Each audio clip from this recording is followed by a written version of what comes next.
So the man behind me, looking over my shoulder, is Anand Mahindra. He also happens to be my boss. A couple of years back, he was in New York in a cab actually, probably an Uber, and he chanced upon this news item. And as he read it, he saw this new word there called blockchain. What intrigued him, however, was that blockchain promised to do and to disrupt companies like Uber the same way companies like Uber were disrupting his company. And so, like many things that he doesn't understand, he passed this on to me to figure out. I obviously had never heard of the word blockchain before. And so, as I scrambled to figure out what it means, what is it, some kind of technology, how is it spelt, I chanced upon this particular conference called Consensus. It happens in New York every year. It's the world's largest blockchain gathering. And I went there. And in 2 days there, I was completely blown away. I realized a few things. One, that blockchain was early, like the internet in the 1990s, but it could be as big. Two, that it wasn't a use case of the internet, like e-commerce or social networking or email, which are use cases of the internet, but it was something as fundamental and parallel to the internet. Three, that it sounded incredibly simple, but was very complex to understand. Four, it had the potential to change our life in the next 20 years the same way that the internet has changed it in the last 20. And five, finally and most important, blockchain was not spelt B-I-T-C-O-I-N. So, therefore, what is blockchain? So, most of you, if I was to ask you, or some of you, if I was to ask you, what is blockchain? Most of you would say that that's the technology behind Bitcoin, or cryptocurrency, or Ether, or one of those.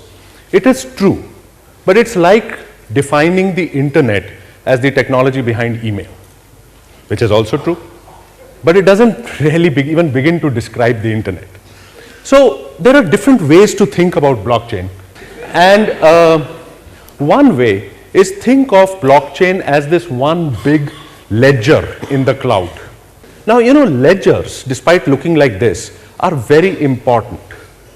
For everything that you own, including money, is nothing but really entries on a ledger. So, for example, if you send money, for example, from the US to your friend in Zambia, it's not money which flies from here to there. It's actually a ledger entry which happens in my ledger and another parallel entry that happens in your friend's ledger, and money is transferred. Now, the problem, however, is that between my ledger and her ledger, there are a bunch of other ledgers.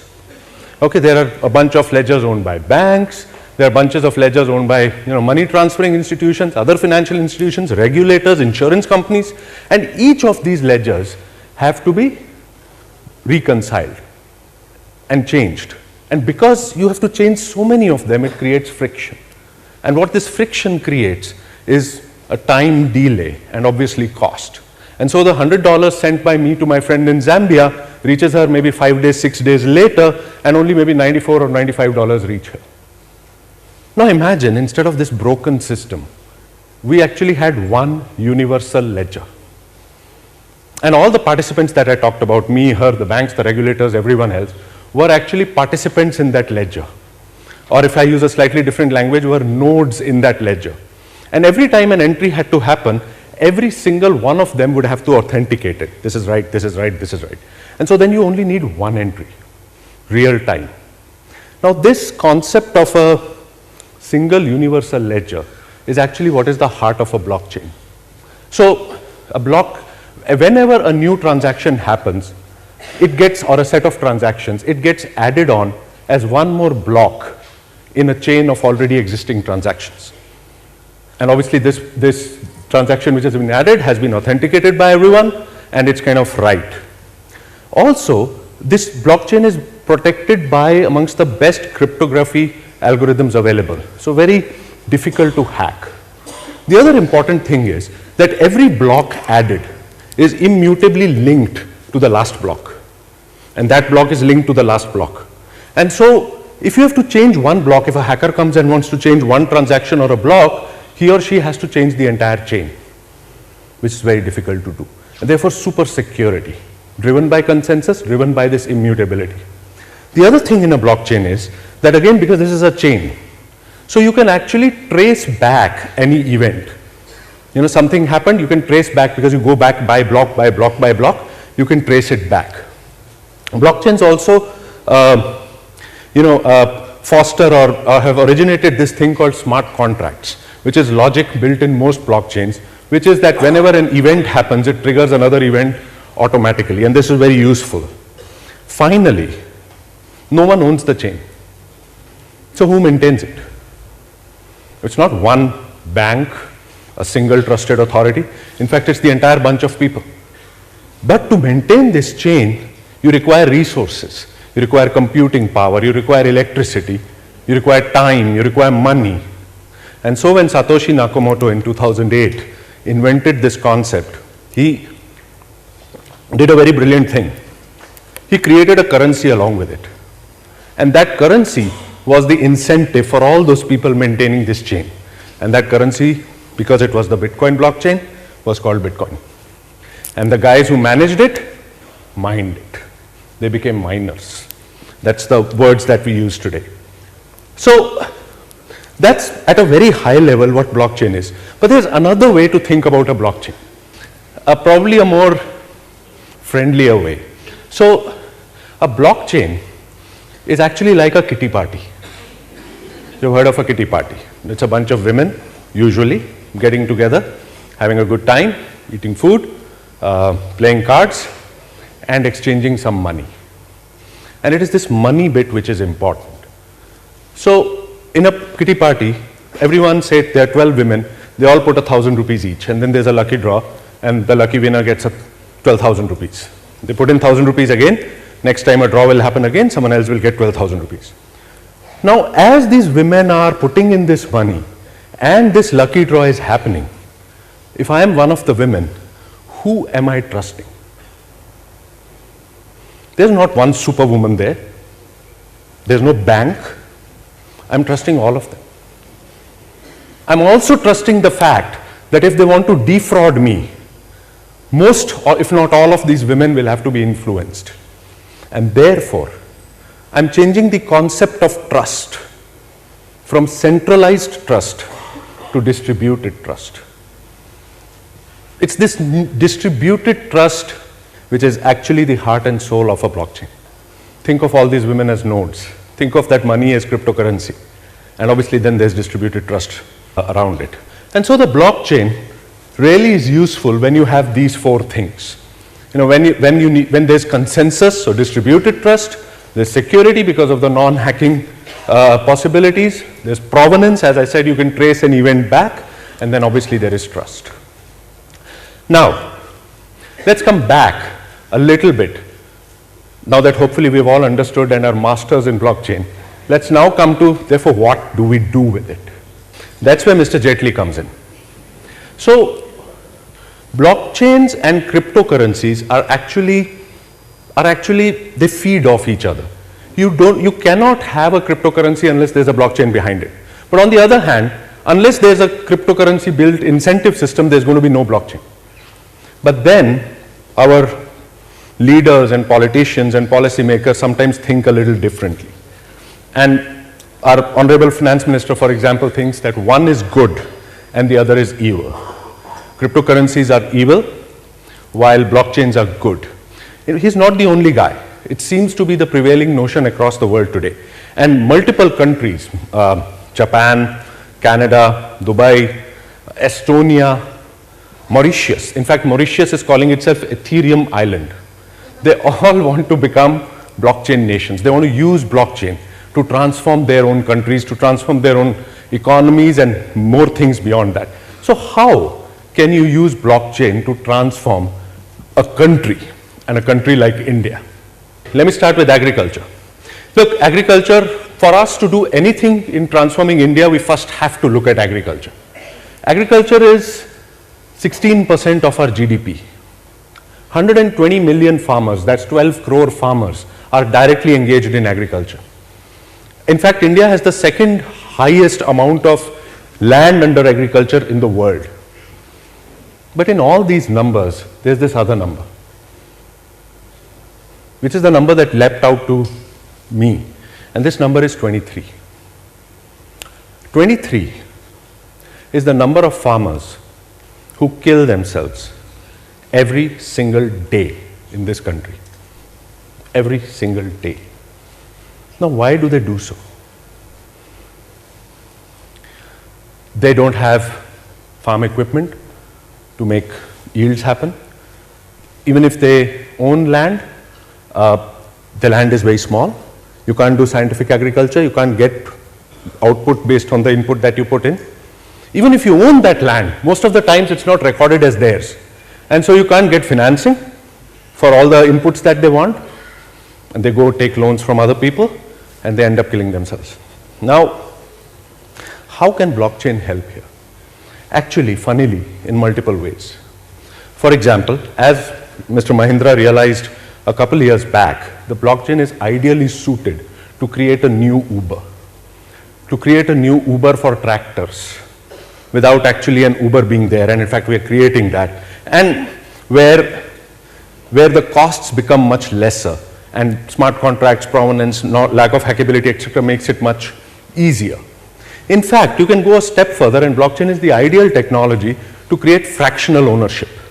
And so 11 farmers can own one tractor, which is still easier to do. And all the financing bit and all the complications that arise from there can actually be taken care largely by this technology.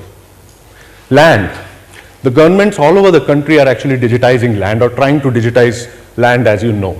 The problem is, even if you digitize it, someone can still go hack it. Someone can still go change the name. Someone can still do whatever they want with it, take ownership. And in fact, if you digitize it, you only know who it belongs to. What you don't know is who it belonged to and what was the provenance of that land, because that's also sometimes very important.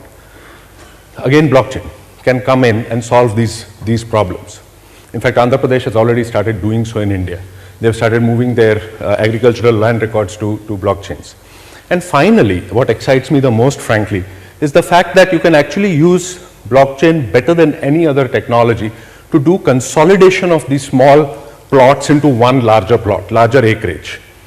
And so, you can then do the harvesters on that and the tractors on that and inputs on that. And the blockchain can actually take care of whose land, how much input happened where, how much output happened.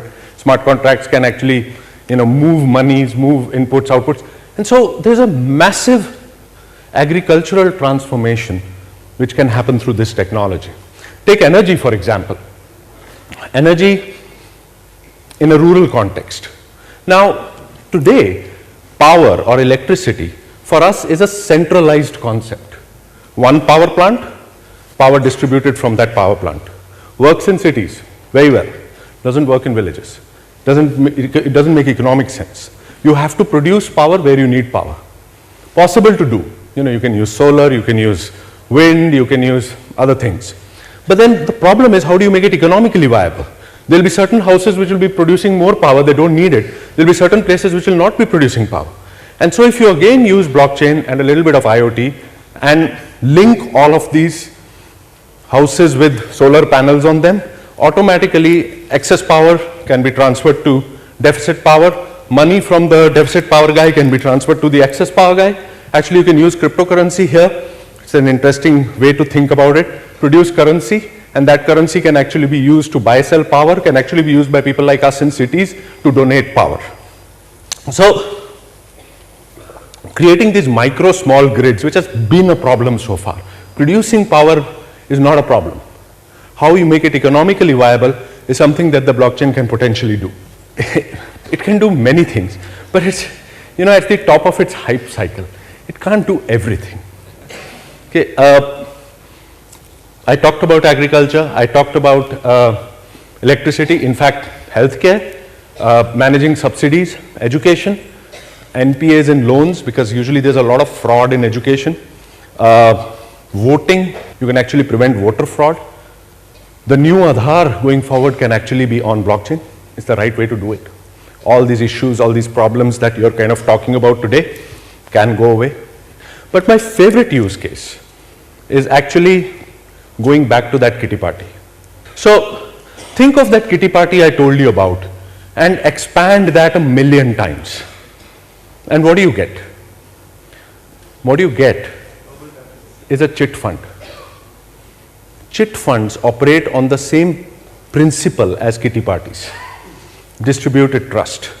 You're trusting a community rather than trusting a central authority or a bank like Punjab National Bank, for example. Okay, so it's actually a parallel banking system which exists in our country. In fact, 10% of India's savings go into chit funds. The problem is that the amount of fraud in chit funds is actually estimated at $10 billion. Forget the size of the industry. The fraud is $10 billion. The reason is, the principle is right, the principle is perfect, it used to work, it's a classical peer-to-peer system. The problem is that there has been no framework, no technology so far which could manage it. And here comes blockchain. Okay, with its power of consensus, with its power of not hacking, so one guy can't fraud it, for example. Okay, with its power of non-hackability, with its power of provenance, with smart contracts, ideal. And that is why, in fact, it's the banks which are adopting blockchain the first amongst all other industries, because they know that one day this is going to disrupt them. So if we just elevate ourselves, my friends, blockchain is not as much a technology as it's a philosophy. And we talked about how it is similar yet different from the internet. The internet solved many problems for us, many big problems for us. It solved our information problem with search. It solved our distribution problem with Amazon and YouTube and video and music and digital files, etc. It also solved our communication problem with email, messenger, chat, everything became so easy.